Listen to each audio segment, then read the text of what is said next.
So class 9, today we are going to study a new chapter of biology, and that is why do we fall ill. ठीक है, हम बीमार क्यों पड़ते हैं। ये इस चैप्टर को पढ़ने के बाद हम समझ जाएंगे कि हमें बीमारियां क्यों होती हैं और बीमारियां क्या होती हैं, डिजीजेस क्या होती हैं, हेल्दी होना किसको कहते हैं और बेसिकली हेल्थ क्या है। ठीक है, तो ये चैप्टर हम स्टार्ट करेंगे दो टर्म से। One is health and one is disease, क्योंकि अक्सर लोग इसमें फर्क नहीं समझते, नहीं जानते, और नॉलेज ना होने की वजह से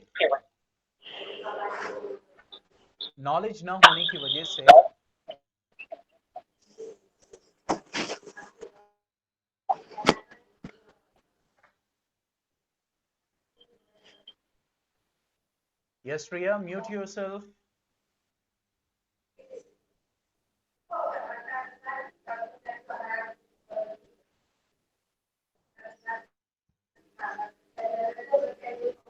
Priya, mute yourself.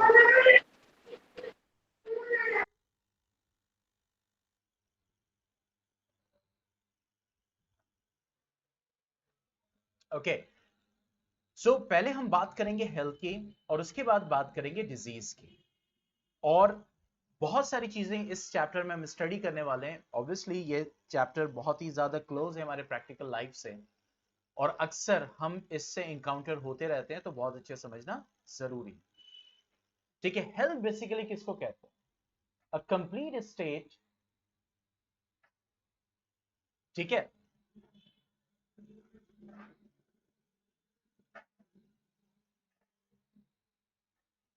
Of physical, social and mental well-being.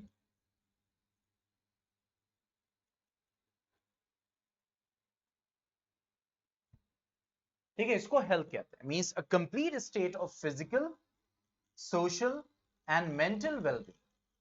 मतलब ये जो हेल्थ है बेसिकली, ये बेसिकली 3 डायमेंशंस को कवर करता है। अगर ये तीनों डायमेंशंस करेक्ट है, ठीक है, अपने वेलबींग में है, अपने अच्छे स्टेट में है, तो फिर हम कहेंगे इट्स हेल्थ। कौन सी 3 डायमेंशंस हैं? One is the physical dimension. Physical dimension मतलब कि जो बॉडी पार्ट्स हैं वो सारे बॉडी पार्ट्स अच्छे से वर्क कर रहे हो। ठीक है, सारे बॉडी पार्ट्स अच्छे से वर्क कर रहे हो। ठीक है, फिजिकल। दूसरा डायमेंशन जो कवर करता है हेल्थ, वो है मेंटल डायमेंशन। मेंटल डायमेंशन का मतलब क्या हो गया कि आपका जो मेंटल स्टेट है, यानी जो ह्यूमन है वो अपने एनवायरमेंट से, अपने आसपास से कैसे कनेक्टेड है। वो जो ह्यूमन है मेंटली, वो अपने आप से कैसे कनेक्टेड है। ठीक है, तो वो अगर कनेक्शन सही है, मतलब सही से बात कर रहा है, सारी चीजें कर रहा है, लोगों की भलाई कर रहा है, समझ रहे हैं, कोई निगेटिव बात नहीं करता, ठीक है, मींस जो उसका मेंटल स्टेट है, mental wellbeing, is that clear? तो वो चीज क्या हो, बेटर हो, मतलब कि बहुत ज्यादा एंग्शियस नहीं होता है, ठीक है, बहुत ज्यादा परेशान नहीं होता है, इज दैट क्लियर? तो वो कहलाता है मेंटल वेलबींग। तो वो अगर अच्छा हो, और सोशल वेलबींग। सोशल वेलबींग मतलब सोशल डायमेंशन, मतलब लोगों से, ऐसा तो नहीं है कि घर का कचरा निकाला और बाहर सड़क पे फेंक दिया, अरे मेरा घर तो साफ है, बाकी लोग को बीमारी हो तो मुझे इससे क्या, समझ रहे हैं? तो सोशल वेलबींग, वो सोशली जो कनेक्टेड है वो सही है कि नहीं, लोगों को परेशान कर रहा है, जबरदस्ती किसी में इंटरफेयर कर रहा है, ठीक है, लड़ाई झगड़ा कर रहा है, समझ रहे हैं, शराब पी रहा है, गुटखा खा रहा है, स्मोक कर रहा है। तो यहां पे वही चीज है कि वो सोशली जो कनेक्टेड है वो सही है कि नहीं। तो ये तीनों डायमेंशंस कवर करता है हेल्थ। अगर इन तीनों डायमेंशंस में से एक भी डायमेंशन अगर सही नहीं है तो वो हेल्दी नहीं। पॉइंट समझ में आया? तो अकॉर्डिंग टू द डेफिनेशन, तो आजकल तो फिर कोई हेल्दी है ही नहीं। क्यों भाई? अगर इस डेफिनेशन को देखा जाए तो कोई हेल्दी नहीं दिखेगा फिर। अगर फिजिकल सही है, मेंटल सही है, तो सोशल सही नहीं है। फिजिकल सही है, सोशल सही है, तो मेंटली, हालांकि मेंटल और सोशल बहुत ही क्लोजली कनेक्टेड है, ठीक है, बहुत ही क्लोजली कनेक्टेड है, क्योंकि अगर मेंटली सही होगा तो सोशली भी सही होगा। समझ रहे इस चीज को? तो यहां पे वही चीज है कि अगर ये तीनों डायमेंशंस, तीनों स्टेट्स यानी कंप्लीटली सही है, तो वो कहलाता है health. That is called what the health. ठीक है। अच्छा, इस हेल्थ के लिए बहुत सारे फैक्टर्स हैं, ठीक है, बहुत सारे इश्यूज हैं जो इसके लिए रिस्पॉन्सिबल है। हेल्थ के लिए पर्सनल इश्यूज भी रिस्पॉन्सिबल है और कम्युनिटी इश्यूज भी रिस्पॉन्सिबल, खराब हेल्थ के लिए। कम्युनिटी इश्यूज, ठीक है, फिजिकल, मेंटल, सोशल में से तीनों या फिर कोई एक अगर एकदम खराब है, ठीक है, तो वो क्या है कि ये दोनों इश्यूज रिस्पॉन्सिबल है। ठीक है, जैसे मिसाल के तौर पर कि पर्सनल इश्यूज की अगर हम बात करें तो बहुत सारी चीजें आ गई। जैसे मिसाल के तौर पर आपकी इकोनॉमिक कंडीशन आ गई, ठीक है, यानी कि पैसा, अगर पैसा है तो जाहिर सी बात है, जैसे आप बहुत सारे फैसिलिटीज को अवेल कर लेंगे जो आपके हेल्दी लाइफस्टाइल के लिए अच्छा होगा, आप अच्छा खाएंगे, ठीक है, हाइजीनिसिटी, मतलब जो हाइजीन है वो भी अच्छा होगा, आप साफ सफाई अच्छे से रख सकोगे। तो ये सब पर्सनल इश्यूज में आता है। कम्युनिटी इश्यूज मतलब सोसाइटी की साफ सफाई, समझ इस चीज को, इक्वालिटी, हार्मोनी, मतलब कि सब कुछ सही हो, तो वो सारी चीजें इसमें काउंटेड होती हैं। तो अच्छी हेल्थ के लिए पर्सनल इश्यूज और कम्युनिटी इश्यूज ये दोनों इंपॉर्टेंट है, यानी पर्सनल इश्यूज भी इंपॉर्टेंट है और कम्युनिटी इश्यूज भी इंपॉर्टेंट है, और ये दोनों इश्यूज रिजॉल्व होने चाहिए ताकि एक हेल्दी लाइफस्टाइल रह सके। ठीक है, तो पर्सनल में जैसे मैंने आपको बताया कि बहुत सारी, जैसे सबसे पहले इकोनॉमिक की कंडीशन आती है, उसी पे बेस सारी चीजें होती हैं। ठीक है, लेकिन मैं नहीं कहता कि अगर इकोनॉमिक कंडीशन सही नहीं है तो साफ सफाई नहीं रख सकते, दैट इज अनदर मैटर। लेकिन हाँ, अगर इकोनॉमिक कंडीशन सही है तो आप अच्छे से साफ सफाई रख सकते हो। ठीक है, ये चीजें कहने का मतलब, ठीक है, तो ये इश्यूज रिस्पॉन्सिबल होते हैं हेल्थ के लिए। अब आते हैं next, and that is the disease. Disease किसको कहते हैं? देखो, डिजीज दो टर्म से बना हुआ है, one is the dis and one is the ease. Dis कहते हैं रिमूवल को, हटना, निकलना, और ईज कहते हैं कंफर्ट को, आसानी को। तो जब बॉडी में से कंफर्ट निकल जाए, आप परेशान हो किसी भी वजह से, तो वो कंडीशन कहलाती है डिसईज यानी डिजीज। पॉइंट समझ में आया? यानी किसी भी वजह से आप परेशान हो, आपका पैर टूट गया, आप परेशान हो, आप नॉर्मल फंक्शन नहीं कर सकते, that is a disease condition. आपको फीवर हो गया, आप अनकंफर्टेबल फील कर रहे हो, that is a disease condition. ठीक है, आपका पेट में इंफेक्शन हो गया, that is a disease condition. आप भूल जाते हो यानी कि mental disorder, that is a disease condition. Means ऐसी कंडीशन जो कि जिसमें जो बॉडी है वो डिसकंफर्ट, यानी कि उसके बॉडी में से कंफर्ट निकल गया। आपको चोट लग गई, मान लो अंगूठे में चोट लग गई, तो क्या आप नॉर्मल रहोगे? कुछ ना कुछ परेशानी आएगी ना, चलने में परेशानी होगी, पेन फील होगा, होगा ना? तो चोट लग गया, दैट इज ऑल्सो डिजीज। तो यहां पे इसी चीज को हमें क्लियर करना है। डिजीज का मतलब ये नहीं है कि भाई इन्फेक्शन हो गया और जो है वो क्योंकि जब डिजीज के टाइप्स हम पढ़ेंगे तब पता चलेगा there are various infectious disease is one kind of types, one kind. ठीक है, उन टाइप्स में एक टाइप है वो इन्फेक्शियस डिजीज। तो डिजीज मतलब कि जब बॉडी से कंफर्ट निकल जाए, आप कंफर्टेबल ना फील करो, तो वो क्या कहलाता है? That is called what the disease condition. Is that clear? ये पॉइंट समझ में आया, हेल्थ और डिजीज?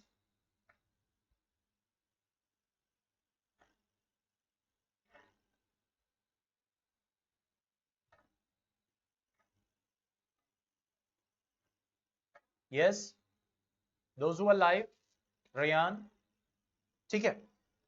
अब देखो, आगे हम स्टडी करने वाले हैं, अभी तो हम पढ़ेंगे इसके कॉजेस, यानी कि डिजीजेस कैसे होती हैं, लेकिन यहां पे अभी हम स्टडी करने वाले दो और टर्म्स, वन इज हेल्दी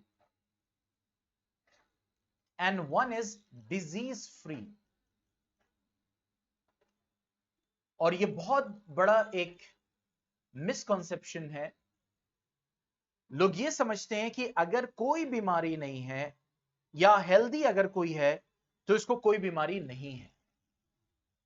ठीक है, यानी अगर मैं कहूं कि ये पर्सन हेल्दी है तो इसका मतलब उसको कोई बीमारी नहीं है, ऐसा जरूरी नहीं है।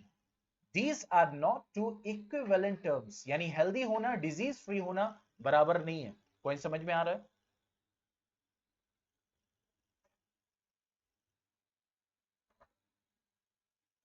पॉइंट समझ में आ रहा है? यानी अगर एक डिजीज फ्री पर्सन है वो हेल्दी हो सकता है, बट हेल्दी पर्सन जरूरी नहीं कि डिजीज फ्री हो। Means a disease free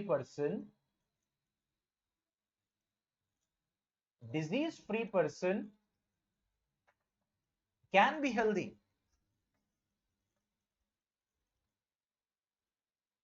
but a healthy person may not be disease free। मतलब हम किसी को बोलें कि ये हेल्दी है तो इसका मतलब ये नहीं कि इसको कोई बीमारी नहीं है। पॉइंट को समझिएगा। जैसे मैं आपको एग्जांपल देता हूं, ठीक है, एग्जांपल जैसे एक सिंगर है, सिंगर के लिए क्या सबसे जरूरी चीज होती है कि वो एक अच्छा सिंगर होगा? व्हाट, क्या सबसे जरूरी चीज होती है कि वो एक अच्छा सिंगर होगा?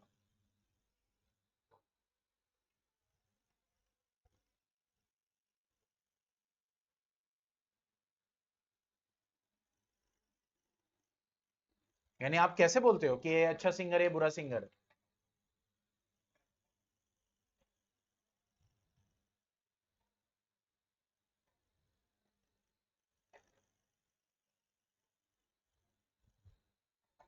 चैट बॉक्स में लिखो।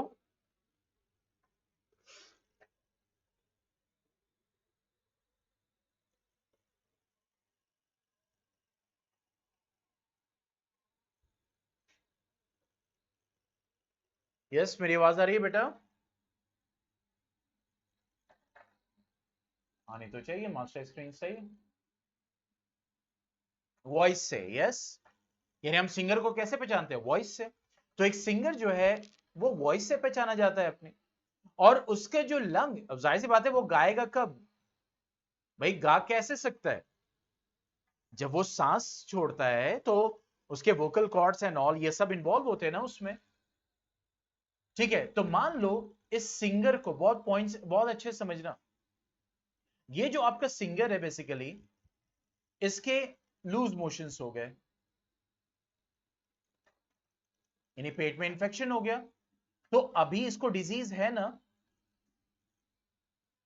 बीमारी है ना?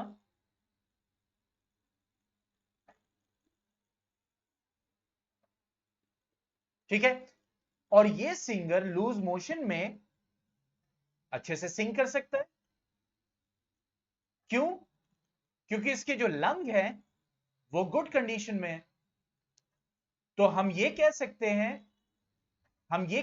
हैं कि this singer is healthy but not disease free. Healthy क्यों? हेल्दी क्यों? In terms of singing. अब पॉइंट समझ में आया?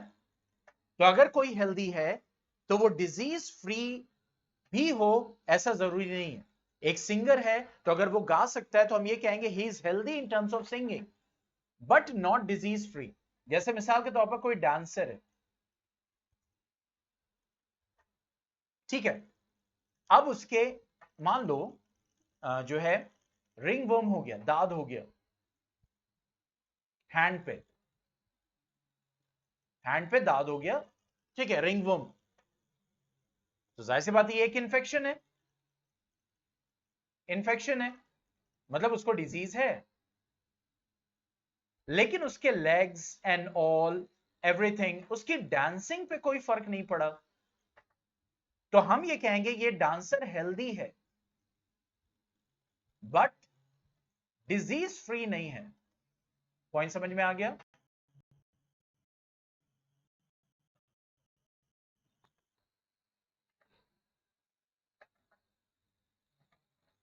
ठीक है, हेल्दी है। हेल्दी किस सेंस में?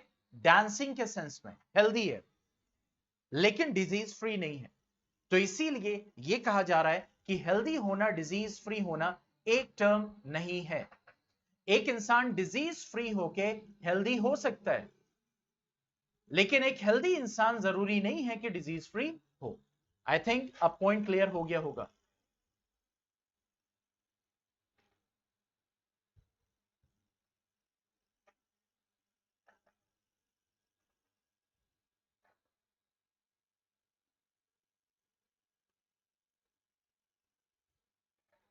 इसीलिए मैंने यहां पे लिखा, देखो, कैन बी। पॉइंट को समझना, अ disease free person can be healthy. मतलब ऐसा भी नहीं है कि डिजीज फ्री है तो वो तो हेल्दी होगा ही होगा। अ disease free person can be healthy, but a healthy may not, sorry, may not be disease free. Sorry, मैं यहां पे स्टेटमेंट कंप्लीट नहीं कर पाया था।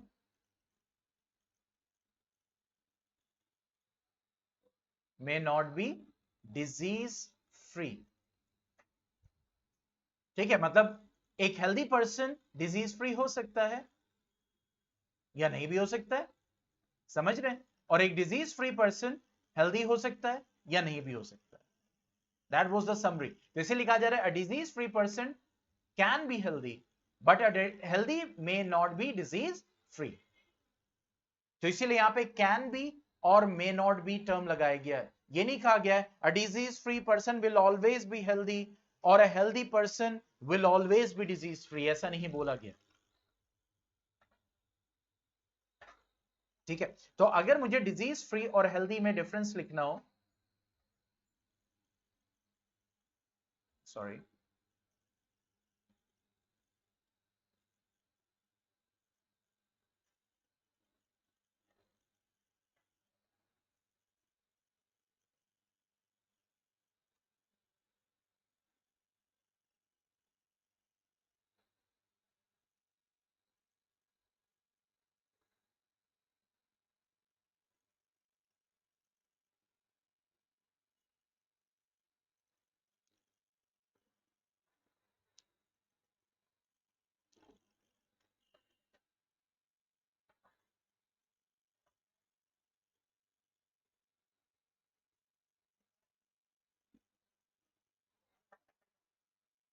okay, so let us take the difference between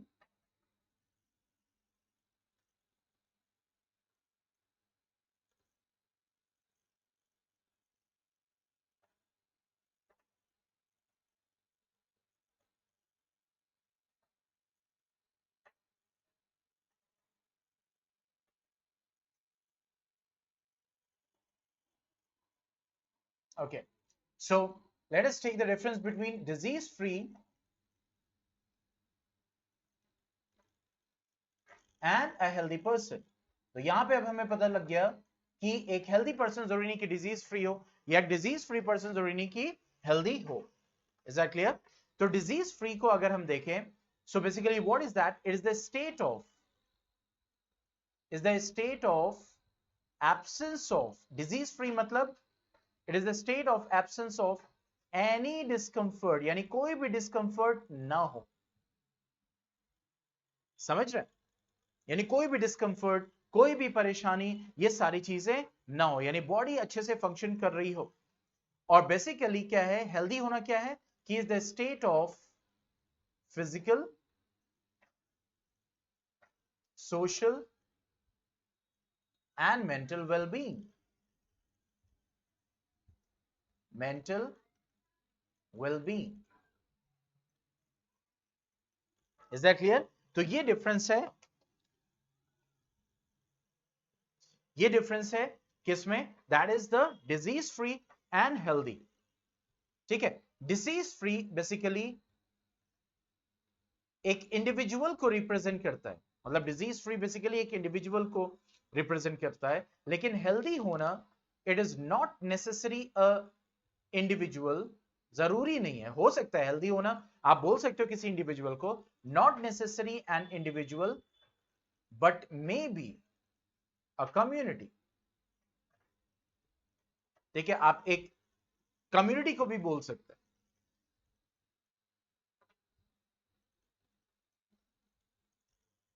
is that clear? ठीक है, next one, अ disease free, जैसे मैंने लिखा था ऊपर वही चीज, अ disease free may have good health, not always, जरूरी नहीं, but may have good health. ठीक है, and a healthy individual may not be disease free. A healthy person may not be disease free.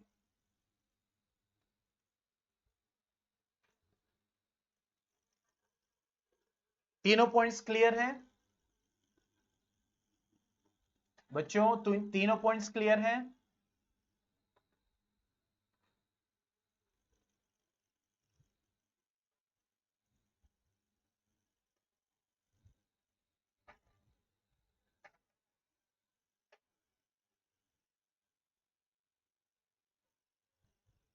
ठीक है, अब हम बात आगे बढ़ते हैं, means the causes of diseases, next topic, and that is the causes of diseases. या चलो पहले पढ़ लेते हैं। देखो टाइप्स डिपेंड करेगा, ठीक है, टाइप्स डिपेंड करेगा। ये चलो कॉजेज ऑफ डिजीजेस पढ़ लेते हैं, वो ज्यादा सही रहेगा, तो वो सब एक साथ फिर बाद में पढ़ लेते हैं। कॉजेज ऑफ डिजीजेस यानी बीमारी होने की वजह। तो देखो बहुत सारे ऐसे फैक्टर्स होते हैं जो इमीडिएट फैक्टर्स होते हैं, यानी कि जो रिस्पॉन्सिबल होते हैं, जिसको आप कह सकते हैं डायरेक्टली, लेकिन बहुत सारे ऐसे फैक्टर्स होते हैं जो उसको सपोर्ट करते हैं, प्रमोट करते हैं। जैसे मिसाल के तौर पर कि पेट खराब हो गया, पेट खराब हुआ किसी एक बैक्टीरिया की वजह से, ठीक है, तो बैक्टीरिया तो इमीडिएट फैक्टर हो गया पेट खराब करने का, लेकिन वो कैसे बैक्टीरिया पहुंचा? जैसे इकोनॉमिक कंडीशन अच्छी नहीं थी, तो इसी वजह से वो अपनी साफ सफाई नहीं रख पाए, जिसकी वजह से खाना साफ सुथरा नहीं था, जिसकी वजह से वो बैक्टीरिया पहुंचा। तो ये जो हाइजीन हो गया, पैसा हो गया, ये सब क्या होता है? कॉन्ट्रीब्यूटरी फैक्टर्स होते हैं। पॉइंट समझ में आ गया? जैसे गर्मी पड़ गई, तो गर्मी में खाना रखा हुआ खुला रखा था, तो जिसकी वजह से बैक्टीरियल ग्रोथ हो गई, वो खाना बच्चे ने खा लिया, उसको इन्फेक्शन हो गया। तो ये जो गर्मी होगी, ये क्या हो गई? कॉन्ट्रीब्यूटरी फैक्टर्स होते हैं। तो बीमारी होने के लिए दो फैक्टर्स काम करते हैं, दो फैक्टर्स होते हैं। एक होता है इमीडिएट फैक्टर, इमीडिएट फैक्टर्स, ठीक है, और एक होता है कॉन्ट्रीब्यूटरी फैक्टर्स।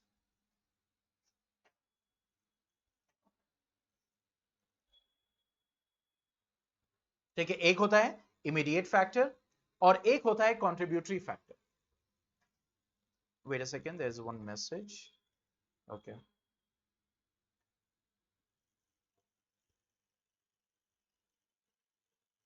ओके, ठीक है। अगर हम इमीडिएट फैक्टर्स की बात करें, तो इस इमीडिएट फैक्टर में दो फैक्टर्स आते हैं, इंट्रिंसिक, एक्सट्रिंसिक। इंट्रिंसिक मतलब बॉडी के अंदर, एक्सट्रिंसिक मतलब बॉडी के बाहर। तो इमीडिएट फैक्टर्स में दो आते हैं, इंट्रिंसिक कॉजेज या फैक्टर्स आप कह सकते हो,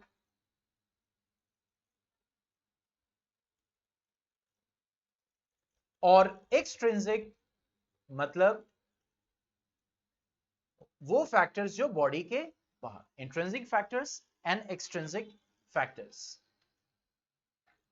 ठीक है, अब जैसे इंट्रिंसिक, कुछ बता सकते हो कोई आइडिया, मतलब ऐसे फैक्टर जो बीमारी करें, जो बॉडी के अंदर मौजूद हो? एनीवन?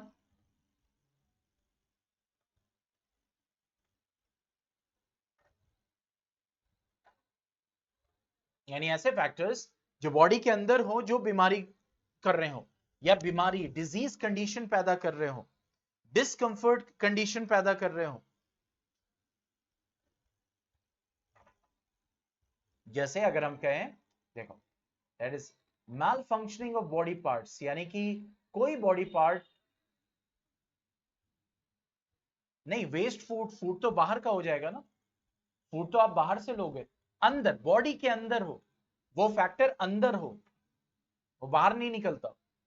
जैसे माल फंक्शनिंग ऑफ बॉडी पार्ट्स, यानी अगर आपकी पेट सही काम नहीं कर रहा है तो फिर आप डाइजेशन नहीं कर पाओगे, एंजाइम सही नहीं काम कर रहा है, आप डाइजेशन नहीं कर पाओगे, आपका हार्ट सही नहीं काम कर रहा है, समझ रहे इस चीज को। तो माल फंक्शनिंग ऑफ बॉडी पार्ट, जिसकी वजह से वो डिजीज कंडीशन हो रही है। दूसरा, जेनेटिक डिसऑर्डर्स, यानी जेनेटिक डिसऑर्डर्स, खानदानी जीन्स रिस्पॉन्सिबल है। जनरली आमतौर से तो क्योर हो ही नहीं सकते क्योंकि जीन्स ही खराब है, तो ऑब्वियसली जेनेटिक डिसऑर्डर्स होंगे, बहुत सारे जेनेटिक डिसऑर्डर्स होते हैं। ठीक है, इसी तरह हॉर्मोन्स का, हॉर्मोन्स बॉडी में ही प्रोड्यूस होते हैं, हाइपर सिक्रीशन यानी ज्यादा सिक्रीट होना, और हाइपोसिक्रीशन।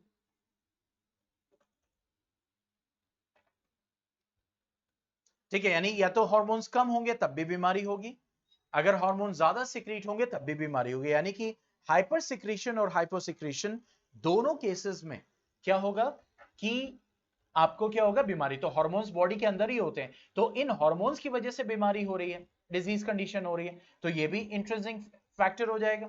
या फिर immune system is not working well, immune system is not working well, is weak. जैसे आजकल कोविड-19 फैला हुआ है, तो कोविड-19 से कौन सेफ है या फिर कौन रिकवर कर पा रहा है? कोविड-19 से कौन रिकवर कर पा रहा है? जिसका इम्यून सिस्टम अच्छा है ना, और वही ज्यादातर दवाएं या फिर नेचुरल मेथड्स दिए जा रहे हैं जिससे इम्यून सिस्टम किसको कहते हैं? बीमारी से लड़ने की क्षमता, यानी to the power to fight the disease. जो एक बॉडी की पावर होती है बीमारियों से लड़ने की, उसको इम्यून सिस्टम कहते हैं। तो ऐसे विटामिन सी एंड ऑल बहुत सारे ऐसे नेचुरल मेथड्स हैं जो दिए जा रहे हैं जिससे उसकी बॉडी का इम्यून सिस्टम स्ट्रांग हो, ताकि वो उस वायरस से लड़ सके। तो अगर आपका इम्यून सिस्टम वीक होगा तो ये अंदर का फैक्टर है जिससे आपको बीमारी हो गई। जैसे घर में 4 लोग हैं, एक खाना खाए, जिसमें से एक जो है पेट खराब हो गया, 3 का नहीं हुआ। समझ रहे? कई सारे चांसेस हो सकते हैं कि हो सकता है जिसका पेट खराब गया हो उसने वो इन्फेक्टेड पार्ट ही फूड का खाया हो, समझ रहे? यानी कि वो जहां पे बैक्टीरिया था, बाकी सबने फ्रेश पार्ट खा लिया। ये भी चांसेस है कि उस बंदे का जिसको इन्फेक्शन हुआ उसका इम्यून सिस्टम वीक हो और बाकी 3 का स्ट्रांग हो। बहुत सारे चांसेस हो सकते हैं। पॉइंट समझ में आ रहा है? तो ये जो होते हैं इंट्रिंसिक फैक्टर, यानी बॉडी के अंदर जो फैक्टर्स हैं जिसकी वजह से बीमारी हो। तो malfunctioning of body parts, genetic disorders, hormones का हाइपर सिक्रीशन या हाइपोसिक्रीशन, ठीक है, या फिर इम्यून सिस्टम का वीक होना। अब आते हैं एक्सट्रिंसिक फैक्टर्स पे। एक्सट्रिंसिक फैक्टर्स की बात करें तो वही हो गया इन्फेक्शियस एजेंट्स, यानी बैक्टीरिया है वो बाहर से बॉडी में आया, वायरस बॉडी, जैसे कोविड-19 कोरोना वायरस से फैल रहा है, समझ रहे हैं? तो कोरोना वायरस क्या हो गया? इंट्रिंसिक फैक्टर हो गया ना, यानी वो वायरस बॉडी में एंटर कर रहा है तब इंफेक्शन कॉज कर रहा है, तो इंट्रिंसिक बाहरी फैक्टर हो गया जो वो बीमारी कॉज कर रहा है। तो इन्फेक्शियस एजेंट्स हो गए जैसे कि बैक्टीरिया हो गया, वायरस हो गया, अदर पैथोजेंस हो गए, वर्म्स हो गए, एक्सेट्रा। पेट में कीड़े पड़ जाते हैं ना, वर्म्स आ जाते हैं, अक्सर सुना होगा पेट में कीड़े पड़ गए, अक्सर बच्चों को हो जाता है क्योंकि मिट्टी हो गई, सारी चीजें होती है, गंदगी होती है, उनके मुंह में जाती है, तो there are the chances of. तो बेसिकली वो वर्म क्या है, वो बॉडी के अंदर गया ना, कहां से गया? बाहर से गया ना, तो वो क्या है? वो इन्फेक्शन कॉज कर रहे हैं। तो वो कैसा इन्फेक्शन होगा, वो कैसा फैक्टर होगा, एक्सट्रिंसिक या इंट्रिंसिक? वर्म बाहर से आया है,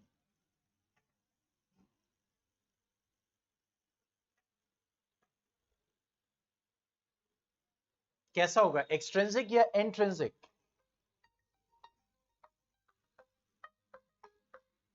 yes, answer in the chat box. कैसा फैक्टर होगा, इंट्रिंसिक या extrinsic? Yes, that will be what, extrinsic. ठीक है, एक्सट्रिंसिक फैक्टर होगा। ओके, अब नेक्स्ट अगर हम बात करें, दैट इज इनएडिक्वेट डाइट। इनएडिक्वेट डाइट, जैसा कि अभी रैयान ने बोला था कि डाइट अगर प्रॉपर नहीं होगी, यानी फूड फैक्टर जो होगा बेसिकली, तो वो क्या होगा, that is the extrinsic factor of the cause of the disease. क्योंकि वो खाना है और उसमें प्रोटीन कम है, कार्बोहाइड्रेट कम है, ये सारी चीजें। तो जो प्रोटीन या कार्बोहाइड्रेट कम होगा, तो फिर जिसकी वजह से बीमारी होगी। ठीक है, या विटामिन कम है, समझिए इस चीज को। हाँ, इसी खाने के साथ पैथोजन आ गया, बैक्टीरिया आ गया, तो ये दो फैक्टर्स हो जाएंगे उस वक्त, एक तो खाना और दूसरा दैट इज इंफेक्शियस एजेंट। ठीक है, तो इट डिपेंड्स। तो इनएडिक्वेट डाइट हो गया, that is what the you can say the extrinsic factor. Is that clear? Pollutants, environmental pollutants जिसकी वजह से बीमारी होती है, इसके बारे में आप अच्छे से जानते। ठीक है, चौथा that is tobacco, narcotic drugs, ये सब एक्सेट्रा। ठीक है, सो दो तरह के इमीडिएट फैक्टर्स होते हैं। हम क्या पढ़े, इमीडिएट फैक्टर्स जो कॉज करते हैं बीमारी को। ठीक है, तो इंट्रिंसिक यानी बॉडी के अंदर, और एक्सट्रिंसिक बॉडी के बाहर। नेक्स्ट आते हैं कंट्रीब्यूटरी फैक्टर्स, यानी कि ये फैक्टर्स कंट्रीब्यूट करते हैं इन बीमारी को ज्यादा होने में या कम होने में। जैसे इकोनॉमिक कंडीशन,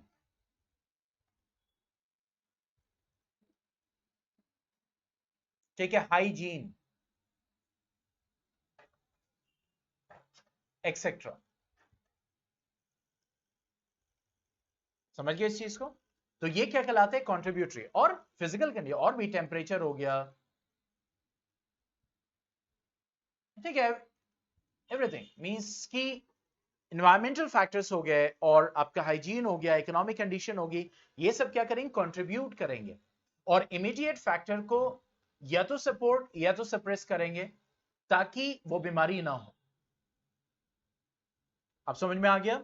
तो ये था कॉज ऑफ डिजीज, जिसमें हमने पढ़ा कि there are two causes, immediate और कंट्रीब्यूटरी। इमीडिएट में हमने पढ़ा इंट्रिंसिक और एक्सट्रिंसिक के बारे में। कोई क्वेश्चन इस टॉपिक में से किसी को?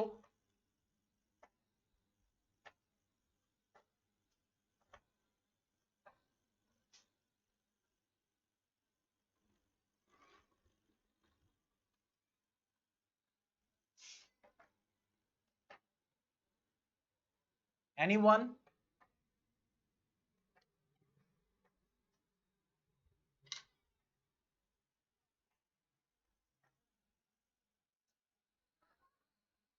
चलो, now next one, that is the levels of immediate causes. यानी जो इमीडिएट कॉजेस है, इमीडिएट फैक्टर्स हैं, दो फैक्टर्स हैं। ठीक है, तो लेवल्स ऑफ इमीडिएट कॉजेस, यानी अगर कोई बीमारी होती है तो 3 लेवल्स होते हैं basically. One is the first level of cause, then second level of cause, then third level of cause। ठीक है, जैसे मान लो कि जैसे कुछ बच्चे हैं, few children, और उनको इन्फेक्शन हो गया। ठीक है, यानी कि एक जुगी है, कम्युनिटी है, ठीक है, ग्रुप है, उसमें इन्फेक्शन हुआ। ठीक है, जब इन्फेक्शन हुआ तो कुछ बच्चों को हुआ, कुछ को नहीं हुआ। तो बेसिकली अगर ये इन्फेक्शन हुआ तो ये किसकी वजह से हुआ, वायरस। ये इसका first level of immediate cause, यानी किसकी वजह से, वायरस की वजह से। समझ रहे? क्यों उसी बच्चे को हुआ या क्यों कुछ बच्चों को हुआ? क्योंकि जिन बच्चों को लैक ऑफ गुड नरिशमेंट, यानी कि अच्छा खाना नहीं मिल पाया जिससे उनका इम्यून सिस्टम स्ट्रांग होता, तो वो बच्चे जिनको वो इंफेक्शन हुआ, क्या जिनको वो इंफेक्शन हुआ, समझ रहे चीज को, तो फिर क्योंकि जाहिर से मान लीजिए 10 बच्चे 10, जिसमें से 2 को इंफेक्शन हुआ, तो इंफेक्शन किसकी वजह से हुआ, वायरस की वजह से, ये first level of immediate cause हो गया। सेकेंड, वो इंफेक्शन इन्हीं 2 बच्चों को क्यों हुआ, क्योंकि इनके इम्यून सिस्टम वीक था, क्यों, क्योंकि उनको नरिशमेंट खाना अच्छा नहीं मिल पाया। तो खाना क्यों नहीं अच्छा मिल पाया, क्योंकि उनकी इकोनॉमिक कंडीशन अच्छी नहीं थी। पॉइंट समझ में आ गया। तो कोई भी इमीडिएट कॉज होता है तो उसके लेवल्स होते हैं, डिफरेंट डिफरेंट लेवल्स होते हैं। तो virus first level of immediate cause हो गया, नरिशमेंट अच्छा नहीं होना मींस कि अच्छा खाना ना मिल पाना, वो सेकेंड कॉज हो गया बीमारी का। और क्यों नहीं मिल पाया, क्योंकि उनकी इकोनॉमिक कंडीशन अच्छी नहीं थी, वो हो गया third level of, that is the cause of immediate, that is infection. Point समझ में आ गया।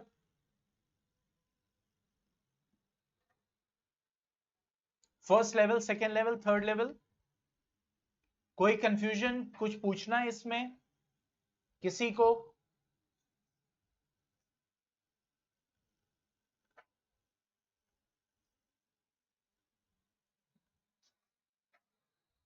चलो अब आगे बढ़ते हैं, that is the types of disease.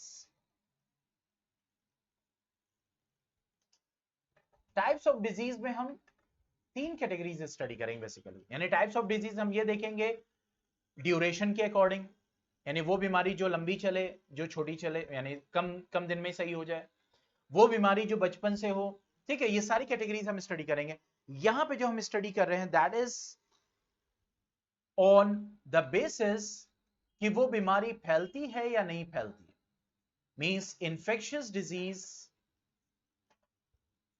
जिसको हम कम्युनिकेबल भी कहते हैं। तो बेसिकली इसमें हम जो चैप्टर में स्टडी करने वाले हैं, इस चैप्टर में वो इन्फेक्शियस ही डिजीज है। और नॉन इन्फेक्शियस डिजीज मींस जो नॉन कम्युनिकेबल होती हैं,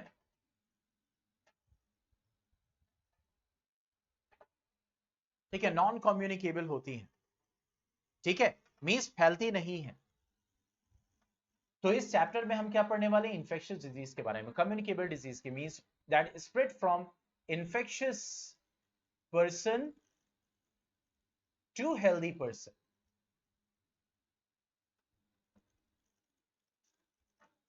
ठीक है, ये जो स्प्रेड होता है इन्फेक्शियस डिजीज का, ये अलग अलग टाइप्स है, ये हम पूरा डिटेल में आगे स्टडी करेंगे। तो बेसिकली इन्फेक्शियस डिजीज में क्या होगा, कम्युनिकेबल डिजीज हो गई, मींस की जो फैले, कम्युनिकेट करे from infectious to healthy, from one person to next to next to next to next. The best example right now you have COVID-19. ठीक है, तो बेसिकली ये इन्फेक्शन क्यों होता है, बिकॉज ऑफ द पैथोजेंस जो कि डायरेक्टली या इनडायरेक्टली स्प्रेड कर सकता है, वो हम डिटेल में आगे स्टडी करेंगे। पैथोजेंस में क्या क्या हो सकते हैं, वायरस, बैक्टीरिया, ठीक है, प्रोटोजोअन्स,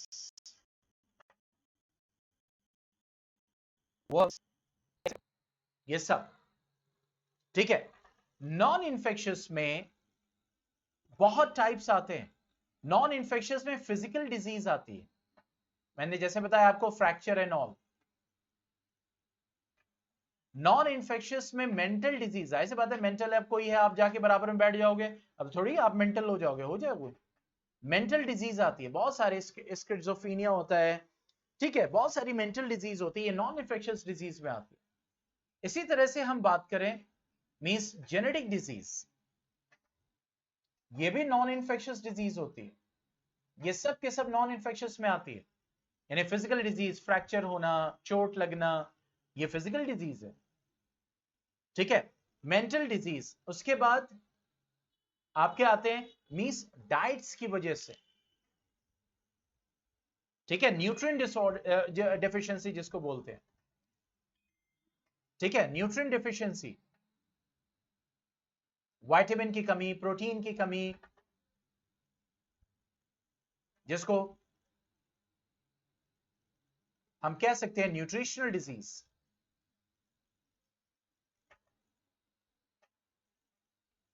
ठीक है, इसमें कुछ एग्जांपल्स हैं, आप लिख सकते हैं न्यूट्रिशन में, जैसे kwashiorkor,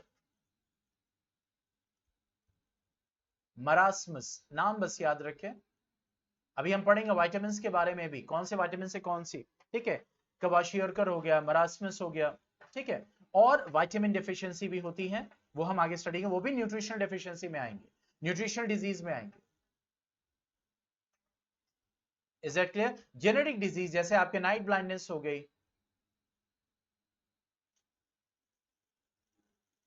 sorry not night blindness, वो न्यूट्रिशनल डिजीज है। कलर ब्लाइंडनेस, माय मिस्टेक, ठीक है, कलर ब्लाइंडनेस हो गया, ठीक है। आर्थराइटिस हो गई, जॉइंट्स में बहुत पेन होता है, आर्थराइटिस हो गया, एक्सेट्रा एक्सेट्रा, बहुत सारे जेनेटिक डिजीज है, यानी जीन्स की वजह से, ठीक है। तो यहां हम स्टडी कर रहे थे physical disease, mental disease, genetic disease, nutrient disease, nutritional disease, sorry. उसके बाद there is a social disease. Social disease जैसे कि आइसोलेशन में रहना, अकेले रहना। सोशल डिजीज जैसे स्मोकिंग करना, गुटखा खाना, ये सब बीमारी है, सोशल बीमारी है। गुटखा ईटिंग, लोग इसको प्राउड फील करते हैं, खा खा के इधर उधर गंदगी, गुटखा ईटिंग हो गया। उसके बाद दैट इज लीक्वर, यानी शराब पीना, लीक्वर कंज्यूम, लीक्वर कंज्यूम करना, कंज्यूम करना, लीक्वर कंजम्पशन, ठीक है, जिसको आप अल्कोहलिज्म कहते हैं, ठीक है। इसके साथ साथ क्वारल करना, लड़ाई करना, quarrel and all, quarrelling, yelling,